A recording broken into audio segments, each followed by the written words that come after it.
Welcome to బీజీఎన్ Telugu updates. Arunachal ప్రదేశ్లో కురిసిన భారీ వర్షాలకు కొండ చర్యలు విరిగిపడ్డాయి.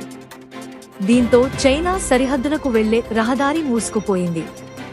ఈ ఘటనతో చైనా బోర్డర్ను కలిపే జాతీయ రహదారి NH-313 చాలా వరకు ధ్వంసమైంది. ఈ ప్రాంతంలో కొద్ది రోజులుగా భారీ వర్షాలు కురవడంతో కొండచర్యలు విరిగిపడినట్లు అధికారులు తెలిపారు. జాతీయ రహదారి ధ్వంసం కావడంతో రాకపోకలు నిలిచిపోయాయి. ప్రస్తుతానికి రోడ్డుకు మరమ్మతు చేసే పనిలో పడ్డారు నేషనల్ హైవేస్ డెవలప్మెంట్ సంస్థ అధికారులు. అందుకోసం అవసరమైన సామగ్రిని ఇప్పటికే పంపించారు. ప్రభావిత ప్రాంతాల్లోని ప్రజలకు ఎలాంటి ఇబ్బంది కలగకుండా అన్ని విధాలుగా సాయం అందిస్తున్నారు. ఆహార పదార్థాలతో పాటు ఇతరత్రా నిత్యావసరాలను పంపుతున్నారు.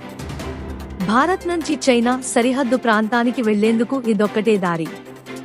ఇప్పుడీ రహదారి ధ్వంసమవడం వల్ల ఆందోళన నెలకొంది.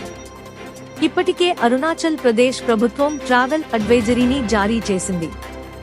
మరో 3 రోజుల పాటు ఈ దారిలో ఎవరూ వెళ్లకూడదని తేల్చి చెప్పింది. మరమ్మతులు పూర్తి కావడానికి కాస్త సమయం పడుతుందని, వర్షాలు కురుస్తున్నందున ఆలస్యం అయ్యే అవకాశముందని వెల్లడించింది. రోడ్డుపై రాకపోకలను త్వరలో పునరుద్ధరించే ప్రయత్నం జరుగుతోందని ముఖ్యమంత్రి పేమా ఖండు ట్విట్టర్లో సందేశం పోస్ట్ చేశారు. Stay tuned for more updates, like, share and subscribe.